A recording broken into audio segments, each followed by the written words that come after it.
Pilot. Oh, did I take somebody's stash? It's mine. Oh, okay. Oh yeah, we're don't worry about me. His stash. Well, no, I didn't know. He No, had so take many one to guests go. over. No, it's us. It's all about Tell us. him Reggie. It's on Reggie.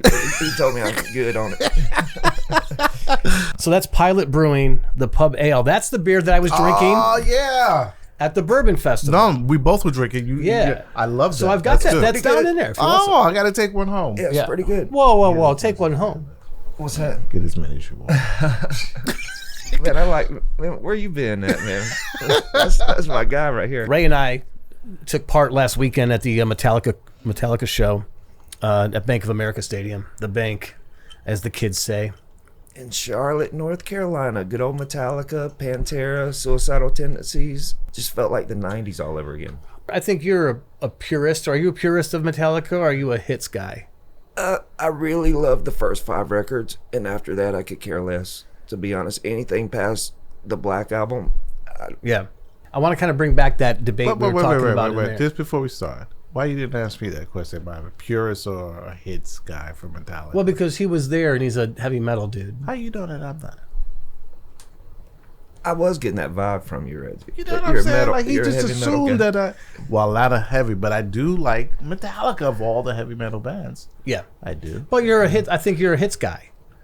I am a hits guy. Right, because and so am I. Wherever I May Roam And was my hit. And I ran into, there's another one that they could have ended it with. Like Metallica's got a few, they ended it with Enter Sandman, of course. Without Enter Sandman, they would have been playing a venue half that size. Memorial Stadium. Yeah, They would have been playing in Memorial Stadium. beside So- Grady Cole. As an artist, I can tell you, as a band, if you get one of those songs in your lifetime, you won the lottery. Mm-hmm. I mean, with just one of those songs, you could have a career. Rick Springfield, Jesse's Girl, nobody gives a shit what he plays as long as he's dun dun dun dun dun dun dun. At some point, he plays Jesse's Girl. Right. I love Metallica.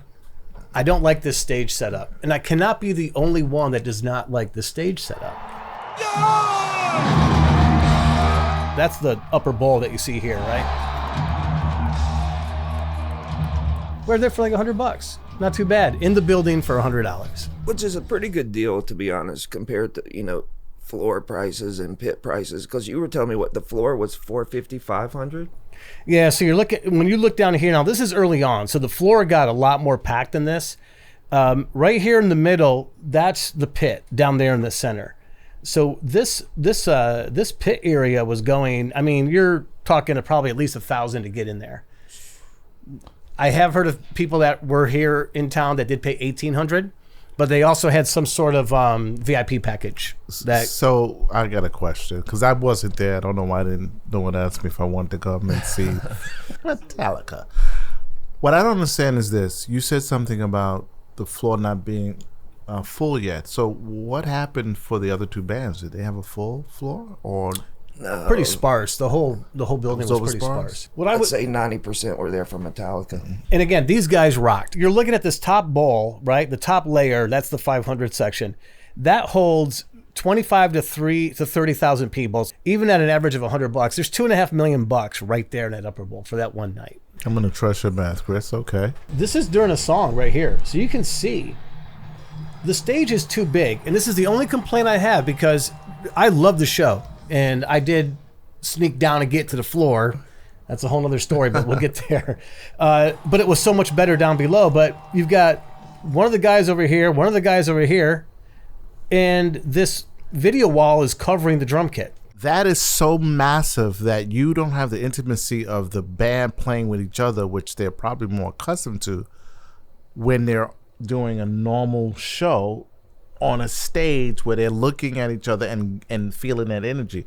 You're asking them to rely on a crowd's energy that's sparse on one side, and the other guy may get more people on that side. This is all about business. They want to maximize that pit area, but it did a disservice to the show. The other thing that did a disservice to the show is the 1, 2, 3, 4, 5, 6. The last time I saw cylinders like that, I think it was an old. Dude, there's Superman 8 video towers there. Yeah, the video towers. And was Reggie, too much. that's one thing that. So we all met, and then we're all up there in this in the nosebleeds. Even up there in the rafters, it sounded great. Did you think so? Yeah, I thought it sounded good, but I can't imagine how much better it sounded on the floor, though. Well, I'll show you a couple of videos. So we're sitting up there, And I'm looking at that floor, and Ray and I went, Drew and Taylor went, and Taylor's been on the show before. So I told Taylor, I was like, we should go down there on the floor. I think that's just general admission. I didn't know that people were paying $500 to get down. Yeah, you knew. They're on the floor. Stop. Well, no, I thought, look, there's a lot of empty spots there. I'm like, maybe nobody wants So you to go down thought there. your $100 Can you get me down there? and $50 more, maybe I could get on the floor? Well, listen, let me tell you.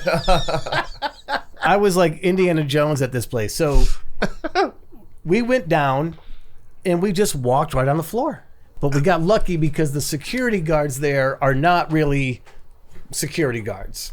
They're just overweight white dudes wearing polo shirts. It's pretty much what it was. So let's put that into some perspective. Right? All right. Okay. Let's talk about what the word security means. And I think that that's part of the problem is that when you go to concerts and live events, they're not security. They're house lookers. Yeah. They're not going to interact with you. They're not going to engage with you. Their job is to watch the stands for anything suspicious. So the mere fact that Chris went down, I just want to say if anybody's looking at this that's a part of any kind of intelligence agency of Homeland Security, I don't really know him. there was security there, and it was this security. Right on top of the scoreboard, this was there. I don't think there was like a threat. I think that's probably just part of the deal with getting the stadium. I think they're there for football games as well. So shouldn't the rifle be pointed maybe away for a little while? I mean, it's already pointed at somebody. Right, please say something. if the sniper was up there just taking people out like Chris that snuck in, like, all right, we got one without the band. Just taking him out. Here's the deal. I don't want them to be targeting Chris because he snuck into a space, and the word is snuck. He went into a space that he wasn't supposed to be at, but he got away with it because security was so busy in being entertained by the talent that they didn't pay attention to the guy who could have come in with some other shit on their back or in their hand to do some real damage. You know, that's a deep dive. I was just going down there for a better look. You wanted to see a better show, but let's say you were crazy. Oh, well, we got down here. So now this is the sound that was down there.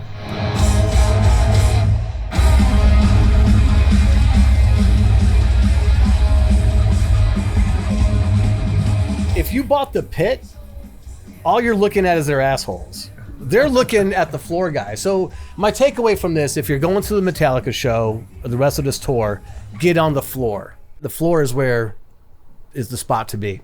And it's worth it because here's the other thing too. You said they were on a two-year tour. You only do that because you don't know the longevity of how long you're going to be playing together. You don't do 2 years. I mean, 2 years is a long time to tour for dudes who are plus 55. That's a long time, like, right? So how many more tours are there going to have to be for you to experience that? And if you think about it, though, the Stones, they toured until they couldn't tour anymore. And that's the other thing, that it's 33 years of Enter Sandman. If you remember the Grammys that year, they were on fire. Oh, and they lost to Jethro Tull.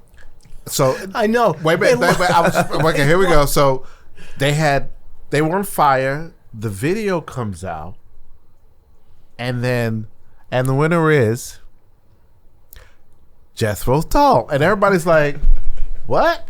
I guess the next year Lars goes, "Thank God Jethro Tull didn't put a record out." It was the biggest joke of all time. So there had to be some political stuff behind the scenes, like, I want my guy to win. Was it the first year of a heavy metal? I'm pretty sure. Yeah, That's probably what it. No, but that's what my point. I think they didn't understand it. They didn't.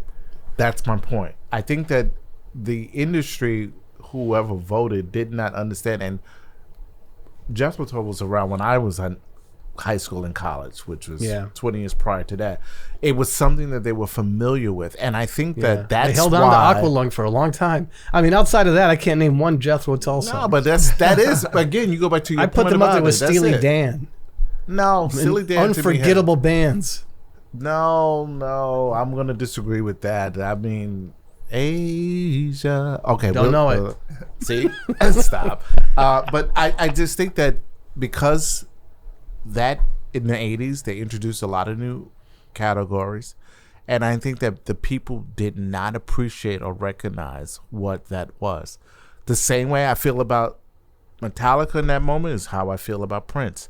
I don't feel like they understood, just like hip-hop. It took a while for them to even make that a category. All those award shows are, to me, I don't even watch them anymore. It's just, No, it's just, I haven't watched them in it's years. just pay to play. You know, whoever they're trying to push in the industry at the moment. The Black Album, since it's come out, is the biggest selling record since it's come out. No other record has been bigger since 1992.